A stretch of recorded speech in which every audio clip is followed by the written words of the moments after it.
AKA Patters, I'm coming to you with a very simple question about the Marvel Cinematic Universe Echo streaming show that dropped with all the episodes available. One simple question. Let's go.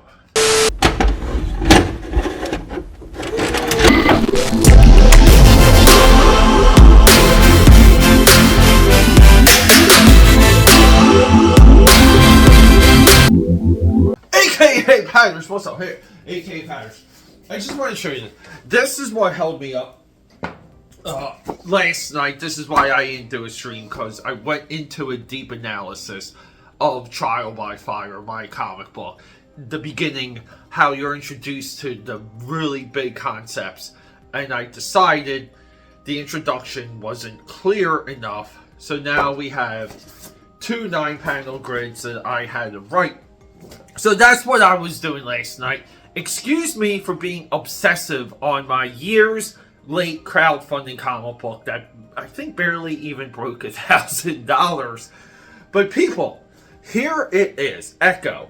And speaking of obsessive work, I only hope that the people behind the Marvel Cinematic Universe are obsessive about their own work as I am with mine.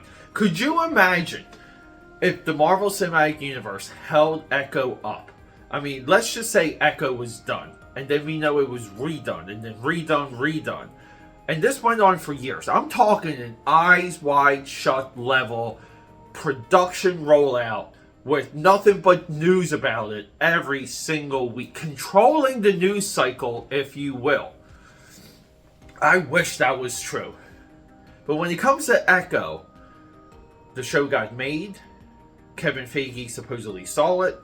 He goes, right? He gets angry. They put something together, and then they just decide to dump it while experimenting what the audience is willing to take. Meaning, they put it on Hulu, 5-episode drop. They put it on Disney, 5-episode drop. They cranked it up to like a Netflix level. Not exactly with the Netflix sexual like innuendos or the violence, but it's more mature. And people might want to call it rated R. I do not. To me, it's a more mature Marvel show. Those Netflix shows, especially the Jessica Jones season 1, people just ignore Jessica Jones season 1. To me, that is a masterpiece of a series. Clearly, anyone can do Punisher. Clearly, anyone can do Daredevil. Those characters have very obvious beats to hit, even visuals to hit. Jessica Jones was out of the wilderness and blew me away. With that said, what's happening with the MCUers crapping on the MCU commentary community? I can't even find good videos where people crap on Echo. This is a part of the fun of the online space. You want these shows to go woke. You want to make all of your content claiming going woke is going broke. And you want to kind of insert corrections along the way as news leaks out. And then when it drops, you crap on it. And I'm not seeing a lot of that. And now we're at the very definition of a collapse. Because not only is the material collapsing, but the commentary community around the material has moved on to other things. This is sad because I feel like when the people hate watch and make their commentary around the Marvel Cinematic Universe, relatively not liking it or go woke, go broke commentary, without that noise, the counter to that noise, which are the Marvel Cinematic Universe shills, we're not a shill here, but the shills are the ones that should be rising up and taking over the conversation and taking over how we look at Echo, rewriting parts of Echo in real time with their videos. That's not the case either.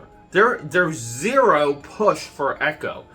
It's clear to me that the Marvel Cinematic Universe just wanted to move on from Echo. People, I was lost with episode 1. I did not even finish episode 1 of Echo. And I sat down and I was excited to get into that show. But when they shot Kingpin, I was out. I understand there's a little bit of comic book similarities where she does take over for Kingpin, and you know, maybe I think at one point she's on the Avengers lineup. Also ridiculous. Echo should always be on the darker outskirts of the street level heroes in the Marvel universe. She should, you know, like, ebb and flow. She should never be a focus. She should never be a highlight.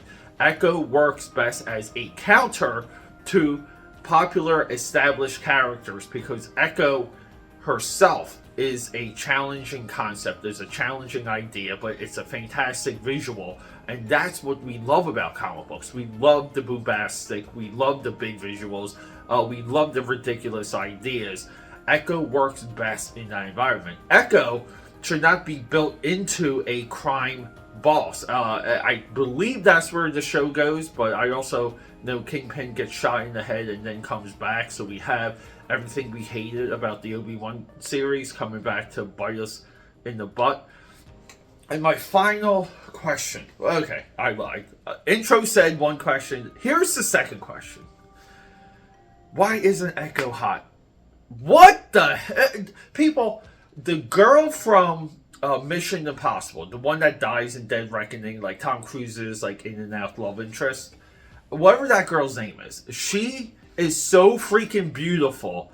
I like watching some of the Mission Impossibles because this girl is hotter than hot. The angles of her face, the way that she's lit, the way that the cinematographer knows what to do with the shape of her face.